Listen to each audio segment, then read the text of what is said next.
This began with work that I did collaboratively with Todd Casto and David Pollock when Todd and I were both postdocs in David's lab.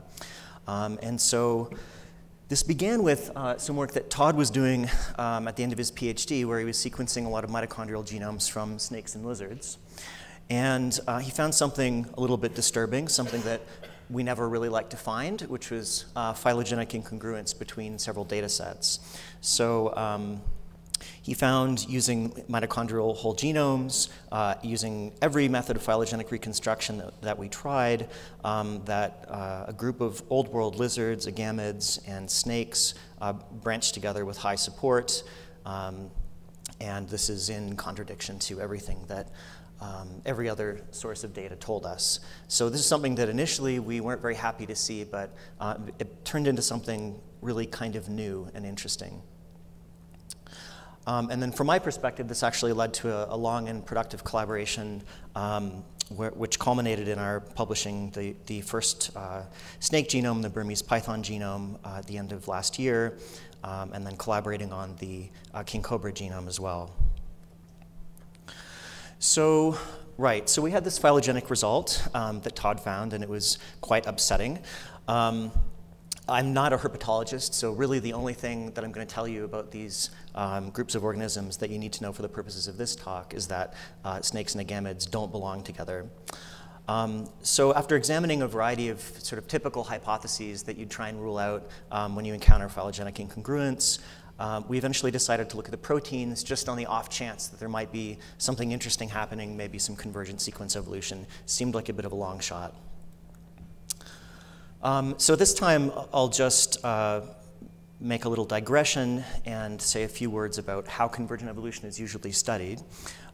So at the time, when we started this work, there were really two approaches that had been used for looking at convergent molecular evolution. The first, which was used, to my knowledge, for the first time by Carabeth Stewart and Alan Wilson in the sort of classic ruminant lysozyme work, was building trees and finding that that taxa who'd converged in sequence clustered together in phylogenetic reconstructions. They also, in that paper, did some parsimony ancestral state reconstructions and found evidence for parallel amino acid substitutions on different lineages. There's a whole really interesting biological story there if you're not familiar with it. And then later, about a decade later, Zhang and Kumar came along and used statistical methods for ancestral reconstruction, and essentially repeated the analyses and found the same results. So, of course, this looks something like this. So along the internal nodes of a phylogeny, we reconstruct the most probable ancestral states, and then look for instances where you have, on two branches, a change from one state to another, and then a parallel change from either the same state or a different state at the internal node or at the ancestral node to the same descendant state. And convergence is simply defined here as finding a branch that ends in the same state. So since we didn't really have a prior hypothesis about convergent evolution, we needed something a little bit different. So we developed two approaches that roughly evolved from the two existing approaches that people had used. So the first was a likelihood-based dissection of phylogenetic support across different positions in the data set. And then the second was a full analysis of convergence versus divergence in the entire phylogeny, where we integrated over ancestral states. And this was sort of where most of my contribution came into this project, was developing a statistical approach for doing this convergence versus divergence analysis that we came up with. So before I get into the methods too much, I'll just recap the story a little bit, because it's fairly interesting. So when we looked at the phylogenetic support across the data, so this is across all of the protein coding regions of the mitochondrial genome, we saw that there was essentially no phylogenetic support at the third positions. But we had an interesting pattern at first and second positions. So this is a plot of the log likelihood support in favor of what we think is the true tree versus the artifactual topology. So up is true, down is artifactual. And so we found that there were a large number of sites that really strongly supported the mitochondrial tree here. a small number of sites that strongly supported the mitochondrial tree, all non-synonymous positions. But actually the bulk of sites supported the nuclear tree by about 2 to 1.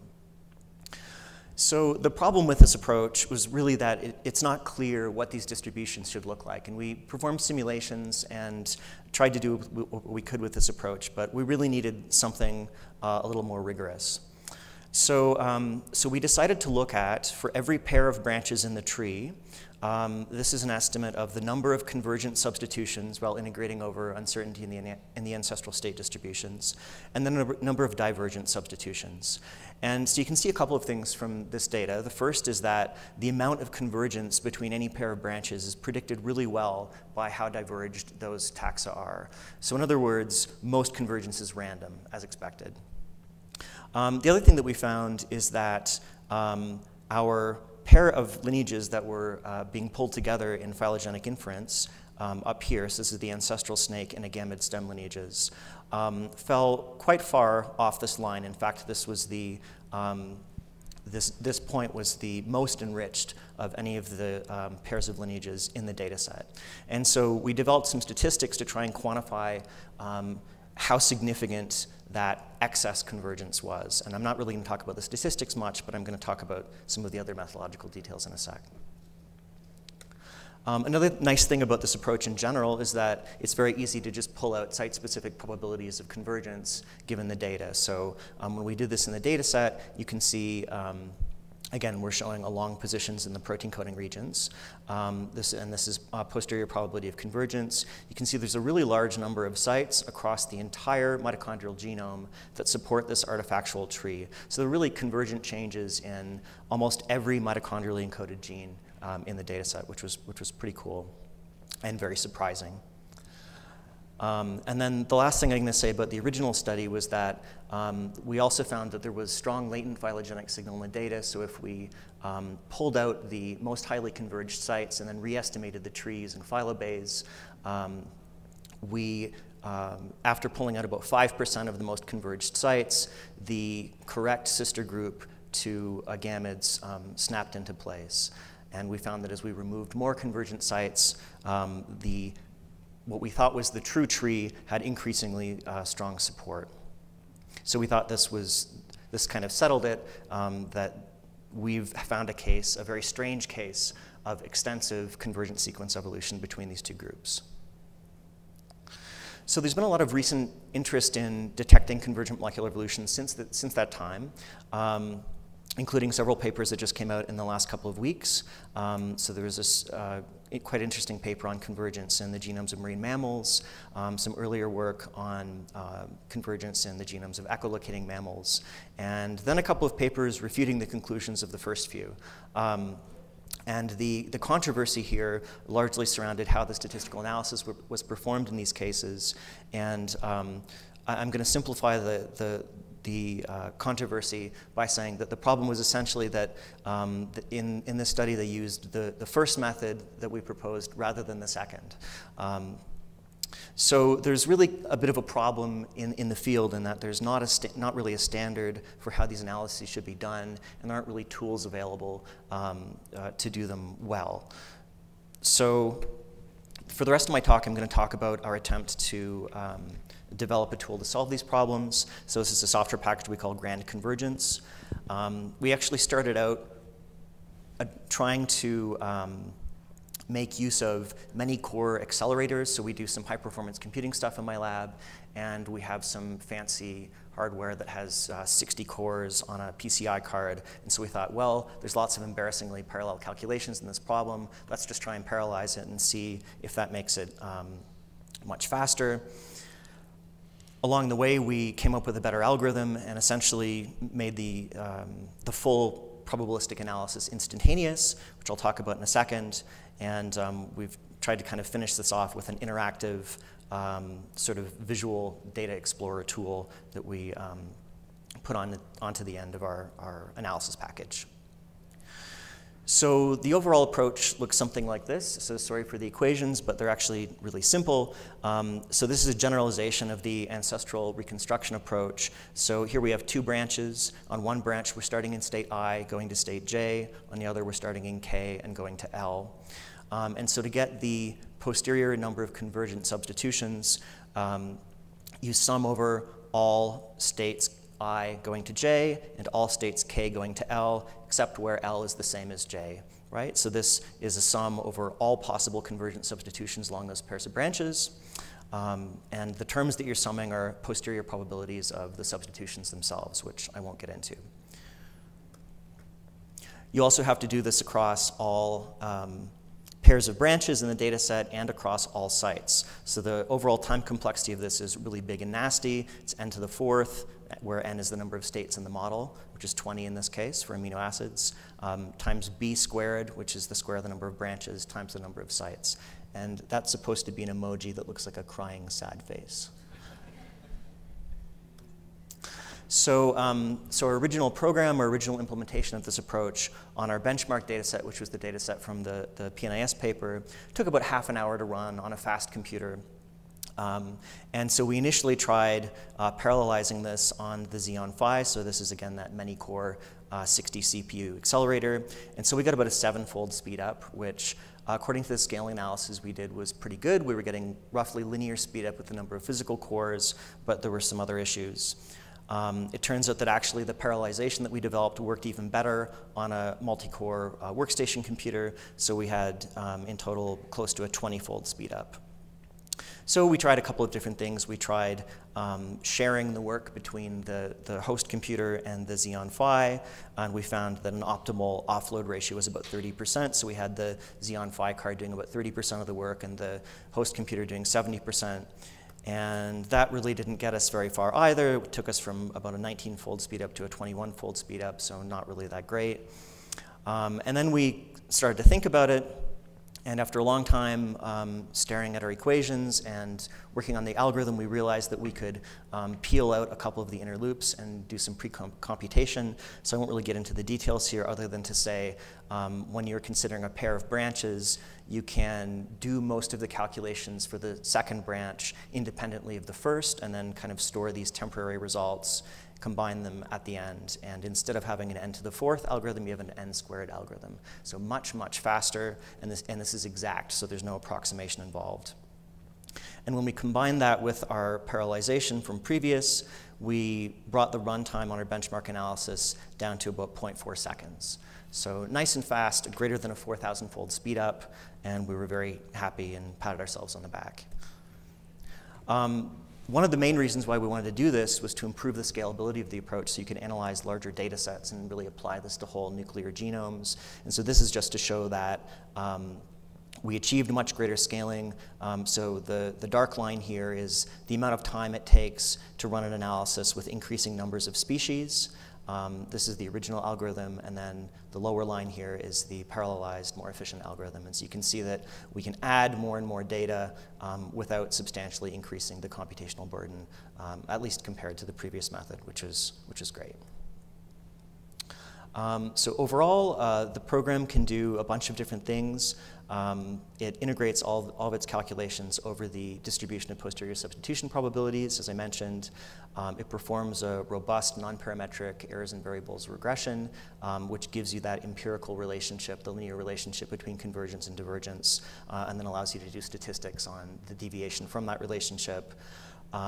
We did a bunch of work speeding up some of the ancestral state probability calculations. So we actually implemented this within Zhiheng Yang's PAML program. And so we rewrote Zhiheng's code for doing ancestral state reconstruction because it was really slow. So now the serial portion of the code takes only a couple of seconds as well. Rate variation is incorporated, node scaling is incorporated, so we can so you can analyze very large data sets, very large phylogenies. And then the parallelization is over either sites or branches. So if you're analyzing a whole genome and you have lots of sites, you can turn on site parallelization, and it'll be nice and fast if you've got a multi-core CPU. And so I'm just going to conclude with a little bit of a demo of the Data Explorer component. So when you run this, it takes a couple of seconds, and it generates some HTML output files, which you can then open up in a browser. And I think for technical reasons, I have to switch over here.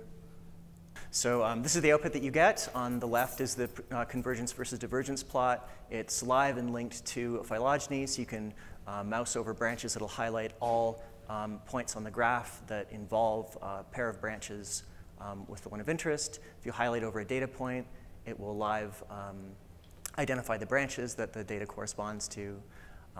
It's giving you information about the excess convergence, which is that little bubble that appears over a data point.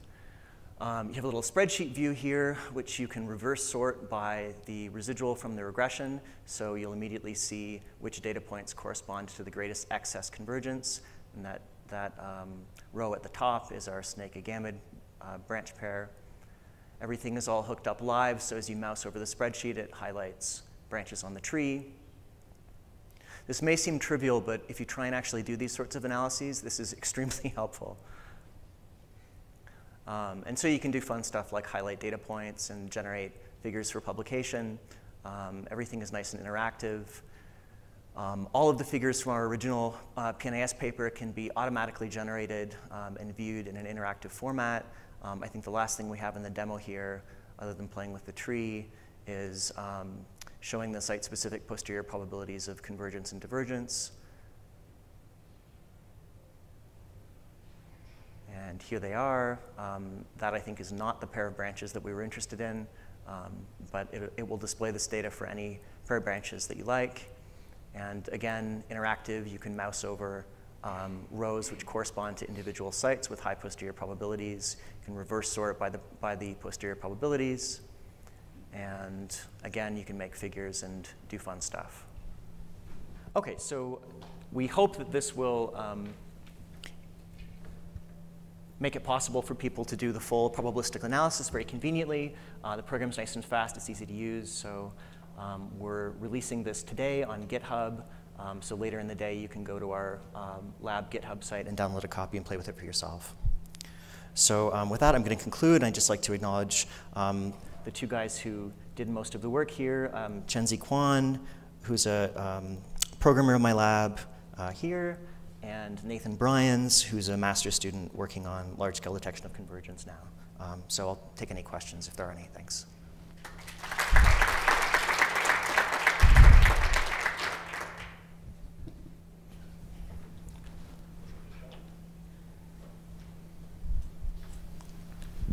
James. Thanks, Jason. Thanks, Jason.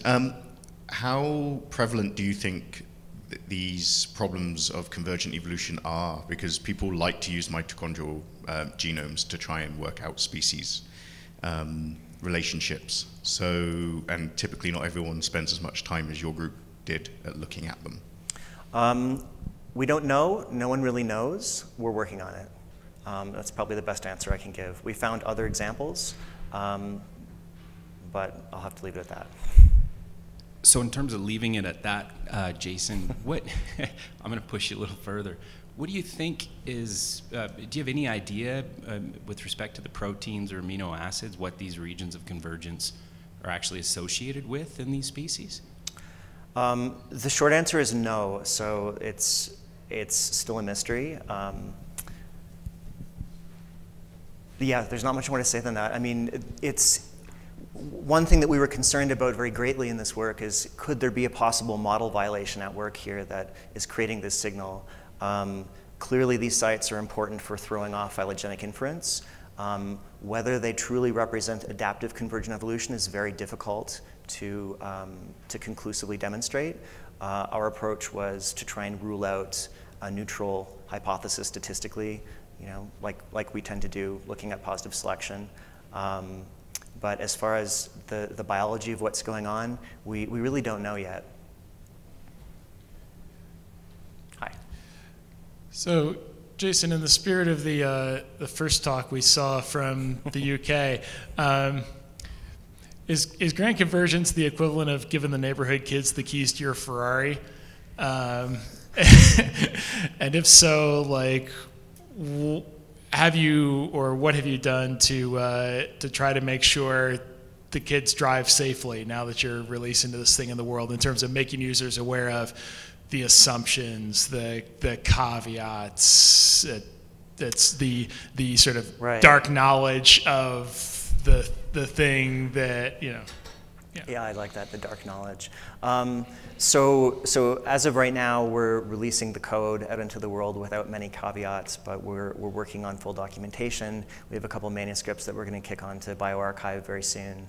And yeah, I mean, I have to say, I really agree with a lot of the points that Natalie made earlier, that, you know, especially the people who develop methods do have a responsibility to make clear what the assumptions are and where things can go wrong. And so we're going to endeavor to do that as we fully document everything and as we take this out of the beta phase that it's in now.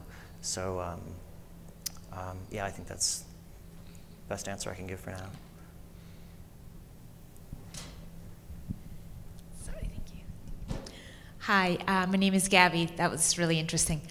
Actually, I am very interested in convergence as well. I guess I don't, I think there are probably a lot of scenarios, and this is a very general thing, but I'm also concerned at the fact that I work in ecology and evolution, a lot of species that I guess few people have worked on.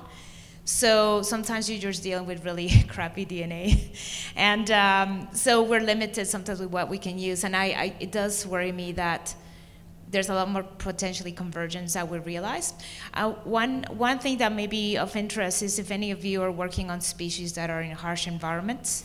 So thinking about metabolism and mitochondrial genomes, I know a lot of people think they're kind of tend to be neutral, but no, think metabolism. So I think if you're working with species that are in sort of environments where metabolism may be sort of kicked into high gear, high altitude, cold regions, et cetera, that might be something to just, you know, try to check or think about. And the other thing is, and I don't know if you found this in, you know, the original work, you know, sort of with the lizards and snakes, but sometimes you have this interaction between the genomes, and it's kind of, yeah, it kind of throws a curveball. So the nuclear genome and the mitochondrial genome co-evolving in a convergent way sometimes. So that's something you might pick up. Only, I think, if you check. Otherwise, we might miss it. But it's actually very interesting if you do find it. So it's just something to think about. Yeah, no, that's a really good point. And actually, we have a colleague who's sequencing an agamid whole genome. So I'm hoping that we'll be able to do that type of analysis at some point. And then with respect to your first point about metabolic craziness, snakes certainly have a lot of very strange metabolic adaptations, which is one of the reasons why we're interested in doing their genome in the first place. And so actually my collaborator Todd Casto has worked a fair bit on looking at adaptive evolution in some of the oxphos proteins, and he's found really weird stuff like their entire channels that seem to be blocked and shut down in snakes. So I think there's a story there, but it's still developing. That's something that Todd's actively working on. Yeah. We have one question from Twitter. So this is from the next generation ecologists, and they ask, how much feedback have you received from users versus people from your own group? None so far, so please download it and try it out, and please give us feedback. So there's a system set up on GitHub where you can create an issue and complain about things, so we encourage vehement complaining. It will help a lot. But right now we're kind of just taking it out of the alpha phase of testing within our lab and making it available to people. You know, we've tried to make everything as user-friendly as possible, but of course there's going to be glitches and problems, so we need your help with that. So it would be really great to get some feedback from the community. Any other further questions? Okay. Well, thank you very much. Okay, thank you.